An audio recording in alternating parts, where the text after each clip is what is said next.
The moment Gerald Hargrove pointed his finger across the table at my daughter and said, "You will never be one of us," I felt something shift inside me. Not anger, exactly. Something colder than anger. Something quieter. I set down my fork. I folded my napkin. And I looked at the man my daughter had spent 3 years trying to impress. And I thought, you have no idea who you just made an enemy of. But I'm getting ahead of myself. My name is not important. What matters is that I am 63 years old. I spent 31 years as a postal inspector with the federal government. I retired to a modest house in Knoxville, Tennessee, and I raised my daughter alone after her mother passed from ovarian cancer 11 years ago. Just the two of us, Claire and me, in that house on Birchwood Lane, eating frozen dinners on Sunday nights when I was too tired to cook, watching old movies she pretended to hate but actually loved, building a life that was small and ordinary, and, in every way that counted, absolutely full. When Claire met Marcus Hargrove at a conference in Atlanta 4 years ago, I saw something in her eyes I hadn't seen since she was a little girl opening presents on Christmas morning. That particular kind of light, the kind that makes a father feel grateful and terrified at the same time. She called me from the hotel that night, whispering like she was afraid the walls might hear her. "Dad," she said, "I think I just met someone really special." I was happy for her. I was. The first time I met Marcus, I liked him well enough. He was 34, well-spoken, worked in commercial real estate alongside his father's company. He looked at Claire the way a man should look at a woman he loves, like she was the most interesting person in any room she walked into. I shook his hand and told him to take care of my daughter, and he said, "Yes, sir," without hesitating, and that counted for something. What I did not yet understand was that Marcus was a man who existed in two different versions of himself depending on who was watching. Around Claire, around me, he was warm and attentive. Around his father, Gerald Hargrove, he became something else entirely. Smaller, quieter, a boy who had never quite managed to grow up under that particular roof. I should have paid more attention to that. Gerald Hargrove built his real estate empire across 3 states over 4 decades. He started in commercial property development in Charlotte, expanded into Atlanta, then Nashville, and by the time Claire married Marcus 2 years ago, in a ceremony at a vineyard outside Chattanooga, Gerald's company, Hargrove Capital Development, was worth somewhere in the neighborhood of $400 million. I know because Gerald mentioned it at the rehearsal dinner, unprompted, between the salad course and the entree. $400 million, he said, loudly enough for the neighboring tables to hear, swirling his wine glass. Not bad for a man who started with nothing. He looked at me when he said it. I was eating a bread roll. I smiled and said, "That's impressive, Gerald." Because it was. I wasn't in a competition with the man. I was there to watch my daughter get married. But that was the night I first understood the kind of person I was dealing with. Gerald Hargrove was the kind of man who needed every room to know his worth, who needed every conversation to circle back to what he had built and what others hadn't.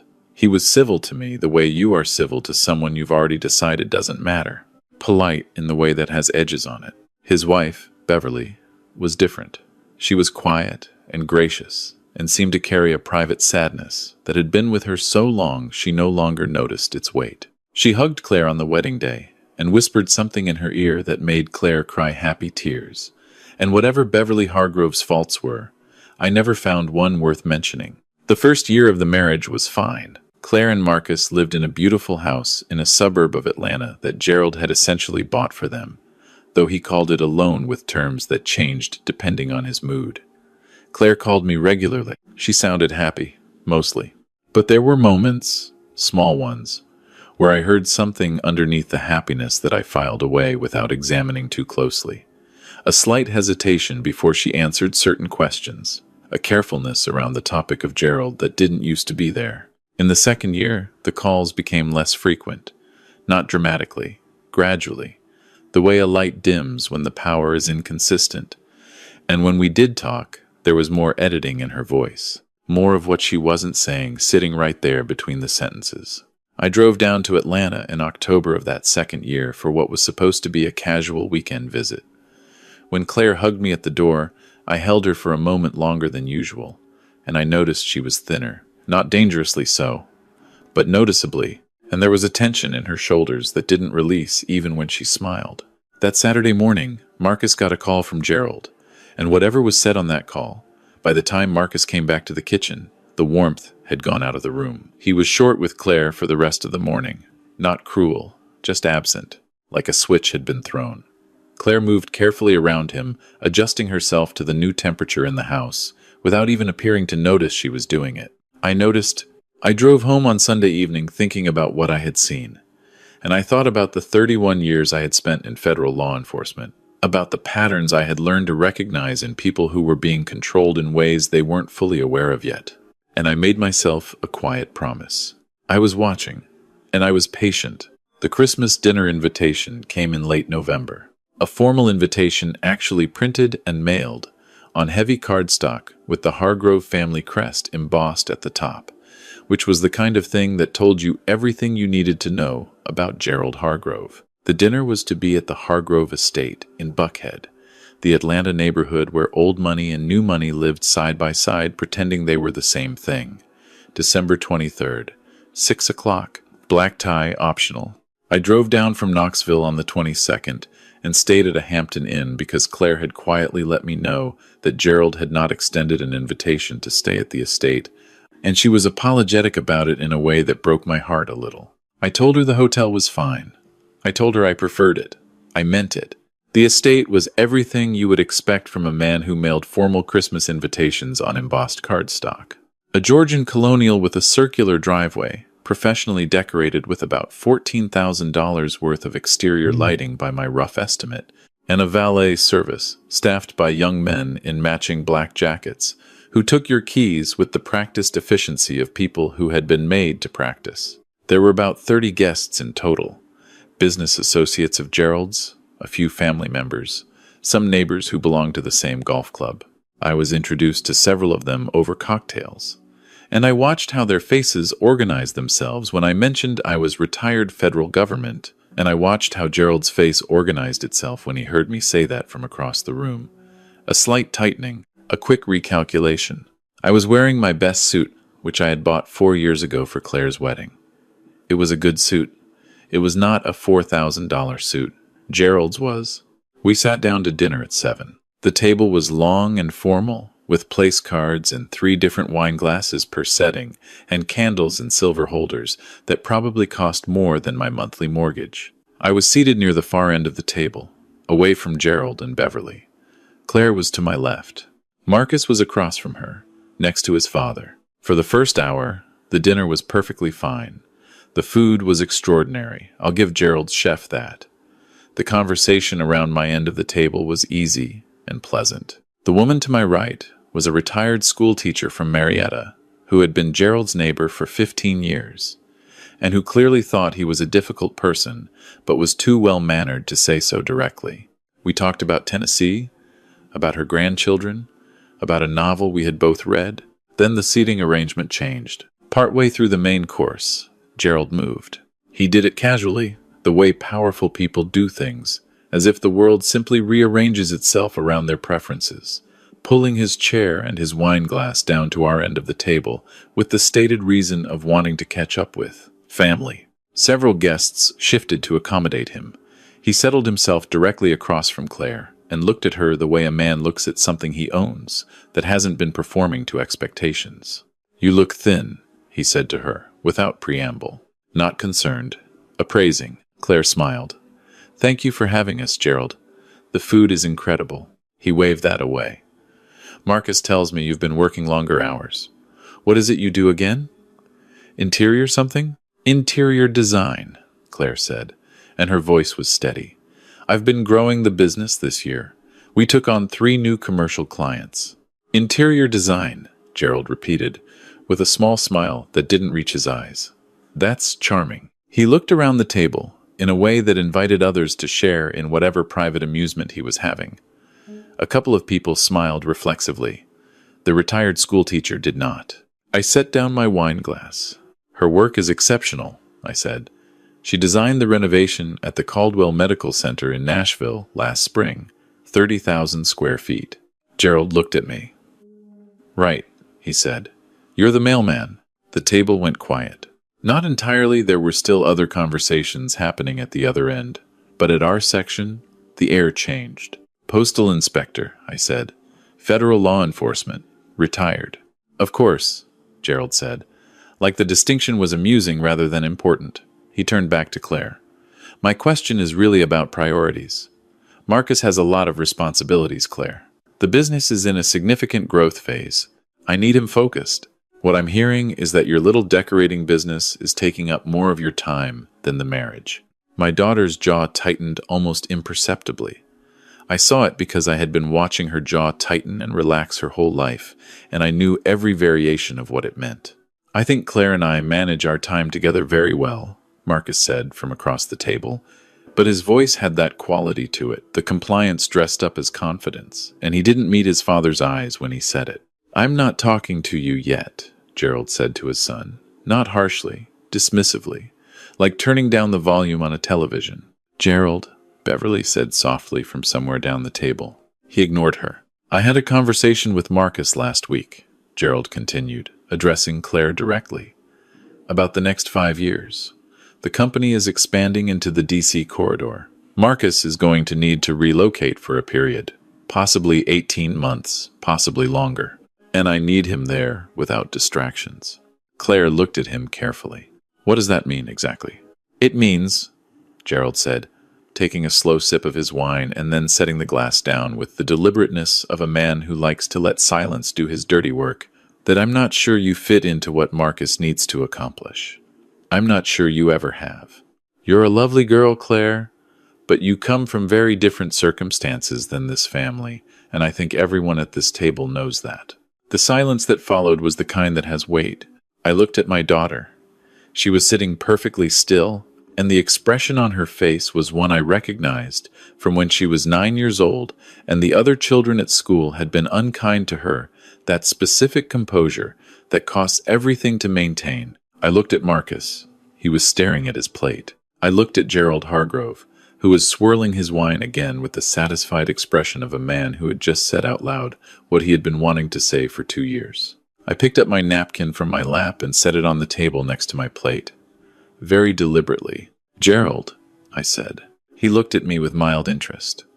The way you look at a dog that has started to bark. My daughter, I said, keeping my voice very even, graduated summa cum laude from Georgia Tech.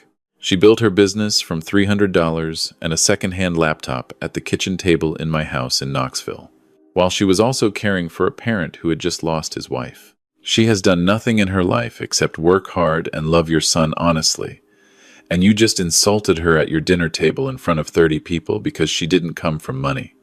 I paused. I want to make sure I have that right. Gerald's expression didn't change much. If anything, he looked mildly entertained. I didn't insult anyone. I stated facts. Dad, Marcus said, and his voice had a different quality now, not the compliance, something closer to alarm. I'm curious about something, I said to Gerald, and I said it very quietly, the way I used to talk in interviews when I wanted someone to hear exactly what I was saying. In your 4 decades in real estate development, you ever have a postal inspector look at your books? The temperature at the table shifted. Excuse me? Gerald said. I spent 31 years investigating financial fraud, mail fraud, and wire fraud for the federal government, I said. It's an interesting specialty. Most people don't know how much of modern business fraud runs through the postal system, electronic communications too, these days.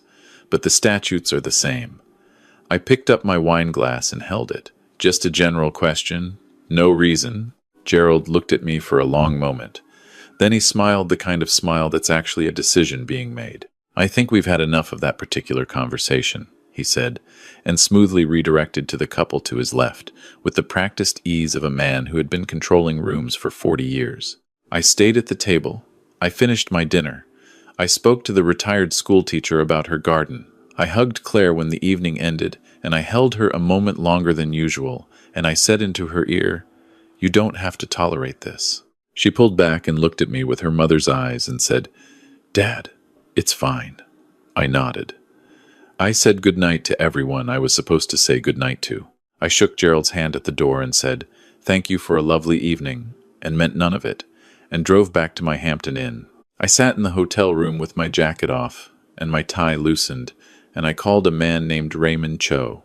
Raymond Cho had been my supervisor for 11 years at the Postal Inspection Service before he transferred to the FBI's Financial Crimes Division. He was 68 now, retired but connected in the way that people who spend 30 years in federal law enforcement are always connected.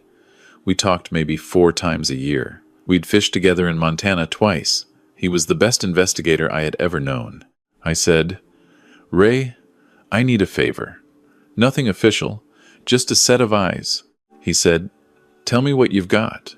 I told him about Gerald. I told him about Hargrove Capital Development. I told him about what 3 decades of professional instinct felt like when it was humming, and how it had been humming all through that dinner. Ray listened the way Ray always listened, without interrupting, without dismissing. "It's probably nothing," I said. "But you don't think it's nothing," Ray said. "No," I said. "I don't. Give me a week," he said. He called me back in 4 days. "I want to explain something about how financial fraud works in large real estate development companies, because what Ray found was specific, and I want you to understand why it mattered. When a company the size of Hargrove Capital Development acquires properties, finances, construction, brings in investors, and operates across multiple states, there are a significant number of communications, contracts, disclosures, investment solicitations that travel through the U.S., mail, and through electronic channels. Federal law is very clear about misrepresentation in those communications. It is a crime. It is a federal crime. And it tends to be a crime that leaves a paper trail that, once you know where to look, is not particularly difficult to follow. What Ray found, with the help of a former colleague who was still active at the FBI's Atlanta field office, was that Hargrove Capital Development had been sending investment solicitation materials to prospective investors that contained financial projections, specifically occupancy rate projections for 3 commercial properties in the D.C. corridor that bore no meaningful relationship to the actual data the company's own internal analysts had prepared. The real projections showed vacancy rates of nearly 40%. The solicitation materials shown to investors projected 12%. The difference between those two numbers represented approximately $22 million in investment capital that had come in over the past 18 months from individuals who had been, by any reasonable legal standard, misled. $22 million. And that was only the portion Ray's contact had managed to confirm in 4 days. "There's more," Ray told me. "The DC expansion is heavily leveraged against properties in Atlanta that the company has been overvaluing in its own filings. I've seen this pattern before. It unravels fast once the regulators start pulling the thread." "How serious?" I asked. "Mail fraud, wire fraud, securities fraud, if the investor materials qualify, federal charges, the kind that don't go away with good lawyers." He paused. "You want me to pass this to my contact?" I thought about Claire. I thought about what she looked like sitting perfectly still at that table while a man told her she didn't fit. I thought about Marcus staring at his plate. "Yes," I said. "Understood," Ray said. "Consider it done. I want to be clear about something. I did not fabricate anything. I did not plant anything. I did not call in a personal favor to create a false case against a man because he had been rude to my daughter. What I did was make a phone call to a person with the expertise and authority to look at something that my 31 years of professional experience told me deserved looking at. What the FBI found, they found because it was there to find. Gerald Hargrove had been committing federal fraud. He had been doing it for at least 2 years. He would have continued doing it whether I made that call or not. The only thing I changed was the timing. I drove back to Knoxville on Christmas Eve. I didn't tell Claire. Not yet. I wrapped the small gifts I'd bought for her. I called my brother in Ohio. I ate leftover Chinese food at my kitchen table and watched the snow fall on Birchwood Lane, and I let things move at the speed they move when federal investigators start pulling threads. It took 6 weeks. On the first Thursday of February, Gerald Hargrove was arrested at his office in Buckhead by agents from the FBI's Atlanta field office. The charges included 2 counts of mail fraud, 3 counts of wire fraud, and 1 count of securities fraud related to the investment solicitation materials. His CFO was arrested the same morning at a property site in Bethesda. Two of his senior attorneys received target letters indicating they were also under investigation. By noon, it was on the local Atlanta news. By evening, it was in the Wall Street Journal. I found out because Claire called me. She was at her own house, her and Marcus's house, and her voice was shaking slightly, but not in the way I was afraid it might be. In the way that happens when the ground under something has been shifting for a long time and then finally, definitively, shifts all the way. "Dad," she said, "did you know about this?" I paused for only a moment. "I made a phone call," I said, "to someone who knew people who needed to know what was apparently there to know." There was a long silence. "Oh, Dad," she said. "I didn't invent anything," I said. "I just pointed." She was quiet for a moment more. Then she said, He didn't know. He genuinely didn't know." "I believe that," I said, because I did. Marcus was a man who had spent his life not looking too closely at the things his father did, which was its own kind of failure, but it was not fraud. "He's devastated," she said. "I know. He called his dad this morning, and his dad told him that if he cooperates with the investigation, he's no longer his son." I closed my eyes. "What did Marcus say?" I asked. "He said, 'Then I guess I'm no longer your son.'" Her voice broke a little when she said it. "Dad, I think Marcus might actually be okay. I think he might be better, now that this is—" She stopped. "Is that a terrible thing to say?" "No," I said, "it's not." Gerald Hargrove's trial lasted 11 days the following autumn. I did not attend. I had given my information to the investigators and let the process do what the process does. I had no interest in being present for Gerald's humiliation. That had never been the point. He was convicted on all 6 counts. The sentencing was scheduled for January. Marcus had been, as Claire had suggested, better. Not immediately. The months between the arrest and the trial were genuinely hard, and I won't pretend otherwise. The Hargrove Company's assets were frozen pending investigation, which meant the house Gerald had loaned them was suddenly in a complicated legal situation. Marcus left the company the week after the arrest and started from scratch, doing independent real estate consulting. He worked 12-hour days. He was, for the first time in his adult life, entirely unsupported by his father's infrastructure, and whatever that cost him in security, it seemed to be returning something to him that had been diminished for a long time. He called me in June. I was surprised by the call. We had never spoken on the phone, just the two of us. "I owe you an apology," he said. "You don't," I said. "At Christmas dinner," he said. "When my father talked to Claire that way, I should have." "Marcus," I said, "I should have." "You're doing it now," I said. "That counts." He was quiet for a moment. Then he said, "Thank you for not hating me." I told him I had never hated him. I told him I had been afraid for my daughter, and that was different from hating the person beside her. He asked if I would come down to Atlanta in the fall. He and Claire had moved into a smaller house, one that was entirely their own. No family loans attached, in a neighborhood near Decatur that I had never been to. He said Claire had been redesigning the whole interior, and it looked, in his words, like something out of a magazine, and he said it with a pride that I had not heard in his voice before when he talked about her work. I said yes. Gerald was sentenced to 9 years in federal prison. His CFO received 7.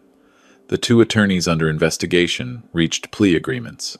The investors who had been misled were part of a civil recovery process that was expected to take years to fully resolve, but the attorneys handling it were confident about the outcome. Beverly Hargrove moved to a smaller home in Charlotte, near her sister.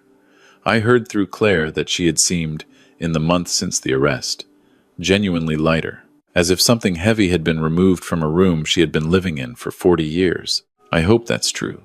I hope she's planting things in a garden somewhere and sleeping through the night.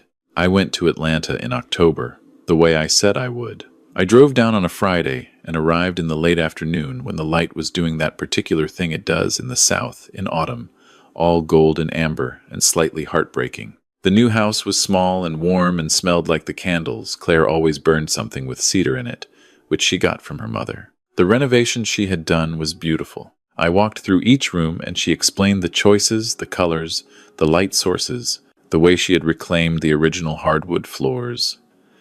And I listened the way I used to listen when she was 10 years old, and explaining something she was proud of, which is to say completely, without reservation, because there is nothing in this world I am more interested in than the things my daughter cares about.